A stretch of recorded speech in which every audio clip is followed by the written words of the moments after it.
ابن عباس رضی اللہ تعالیٰ عنہما کی روایت ہے کہ انہوں نے حضور صلی اللہ علیہ وسلم کو یہ ارشاد فرماتے ہوئے سنا کہ جنت کو رمضان شریف کے لیے خوشبوؤں کی دھنی دی جاتی ہے اور شروع سال سے آخر سال تک رمضان کے لیے آراستہ کیا جاتا ہے۔ پس جب رمضان المبارک کی پہلی رات ہوتی ہے تو عرش کے نیچے سے ایک ہوا چلتی ہے جس کا نام مثیرہ ہے، یعنی جس کے جھونکوں کی وجہ سے جنت کے درختوں کے پتے اور کباڑوں کے حلقے بجنے لگتے ہیں، جس سے ایسی دل آویز سریلی آواز نکلتی ہے کہ سننے والوں نے اس سے اچھی آواز کبھی نہیں سنی۔ بس خوشنما آنکھوں والی حوریں اپنے مکانوں سے نکل کر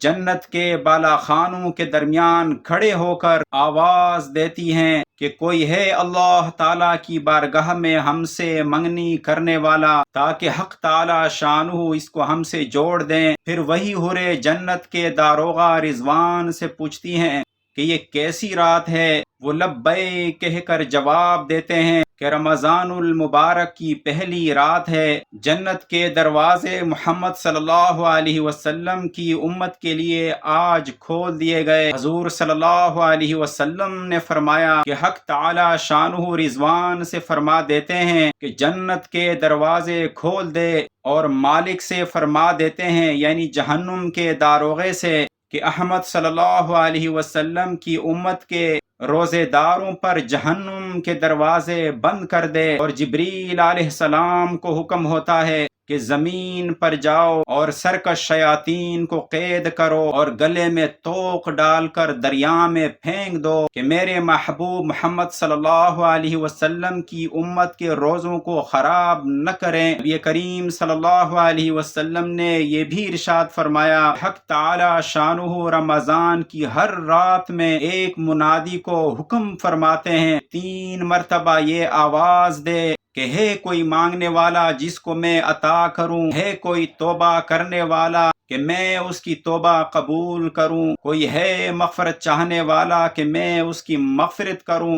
کون ہے جو غنی کو قرض دے، ایسا غنی جو نادار نہیں، ایسا پورا پورا ادا کرنے والا کہ ذرا بھی کمی نہیں کرتا۔ حضور صلی اللہ علیہ وسلم نے فرمایا کہ حق تعالی شانہ رمضان شریف میں روزانہ افطار کے وقت ایسے 10 لاکھ آدمیوں کو جہنم سے خلاصی مرحمت فرماتے ہیں جو جہنم کے مستحق ہو چکے تھے، اور جب رمضان کا آخری دن ہوتا ہے تو یکم رمضان سے آج تک جس قدر لوگ جہنم سے آزاد کیے گئے تھے ان کے برابر اس ایک دن میں آزاد فرماتے ہیں۔ اور جس رات شب قدر ہوتی ہے تو حق تعالی شانہ جبریل علیہ السلام کو حکم فرماتے ہیں، وہ فرشتوں کے ایک بڑے لشکر کے ساتھ زمین پر اترتے ہیں، ان کے ساتھ ایک سبز جھنڈا ہوتا ہے جس کو کعبہ کے اوپر کھڑا کرتے ہیں، اور حضرت جبریل علیہ السلام کے 100 بازو ہیں جن میں سے 2 بازوں کو صرف اسی رات میں کھولتے ہیں، جن کو مشرق سے مغرب تک پھیلا دیتے ہیں۔ پھر حضرت جبریل علیہ السلام فرشتوں کو تقاضا فرماتے ہیں کہ جو مسلمان آج کی رات کھڑا ہو یا بیٹھا ہو، نماز پڑھ رہا ہو یا ذکر کر رہا ہو، اس کو سلام کرے اور مصافحہ کریں اور ان کی دعاؤں پر آمین کہیں۔ صبح تک یہی حالت رہتی ہے۔ جب صبح ہو جاتی ہے تو جبریل علیہ السلام آواز دیتے ہیں کہ اے فرشتوں کی جماعت اب کوچ کرو اور چلو۔ فرشتے حضرت جبریل علیہ السلام سے پوچھتے ہیں کہ اللہ تعالیٰ نے احمد صلی اللہ علیہ وسلم کی امت کے مومنوں کی حاجتوں اور ضرورتوں میں کیا معاملہ فرمایا؟ وہ کہتے ہیں کہ اللہ تعالیٰ نے ان پر توجہ فرمائی اور 4 شخصوں کے علاوہ سب کو معاف فرما دیا۔ صحابہ رضی اللہ تعالی عنہم اجمعین نے پوچھا کہ یا رسول اللہ صلی اللہ علیہ وسلم وہ 4 شخص کون ہیں؟ ارشاد ہوا، ایک وہ شخص جو شراب کا عادی ہو، دوسرا وہ شخص جو والدین کی نافرمانی کرنے والا ہو، تیسرا وہ شخص جو قطع رحمی کرنے والا اور ناتا توڑنے والا ہو، چوتھا وہ شخص جو کینہ رکھنے والا ہو اور آپس میں قطع تعلق کرنے والا ہو، پھر جب عید الفطر کی رات ہوتی ہے تو اس کا نام آسمانوں پر لیلۃ الجائزہ یعنی انعام کی رات سے لیا جاتا ہے، اور جب عید کی صبح ہوتی ہے تو حق تعالی شانہ فرشتوں کو تمام شہروں میں بھیجتے ہیں، وہ زمین پر اتر کر تمام گلیوں راستوں کے سروں پر کھڑے ہو جاتے ہیں اور ایسی آواز سے جس کو جنات اور انسان کے سوا ہر مخلوق سنتی ہے پکارتے ہیں کہ اے محمد صلی اللہ علیہ وسلم کی امت، اس کریم رب کی طرف چلو جو بہت زیادہ عطا فرمانے والا ہے اور بڑے سے بڑے قصور کو معاف فرمانے والا ہے۔ پھر جب لوگ عیدگاہ کی طرف نکلتے ہیں تو حق تعالی شانہ فرشتوں سے دریافت فرماتے ہیں کیا بدلہ ہے اس مزدور کا جو اپنا کام پورا کر چکا ہو؟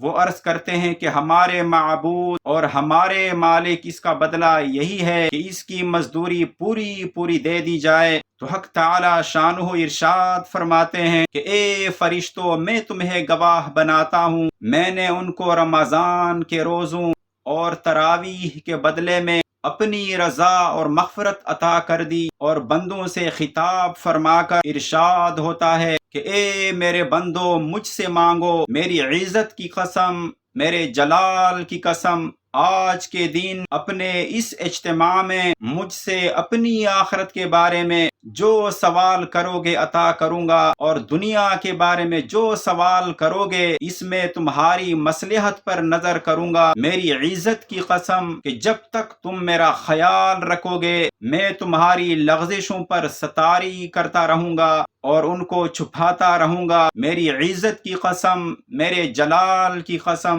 میں تمہیں مجرموں اور کافروں کے سامنے رسوا اور فضیحت نہ کروں گا۔ پس اب بخشے بخشائے اپنے گھروں کو لوٹ جاؤ، تم نے مجھے راضی کر دیا اور میں تم سے راضی ہو گیا۔ پس فرشتے اس اجر و ثواب کو دے کر جو اس امت کو افطار کے دن ملتا ہے خوشیاں مناتے ہیں اور کھل جاتے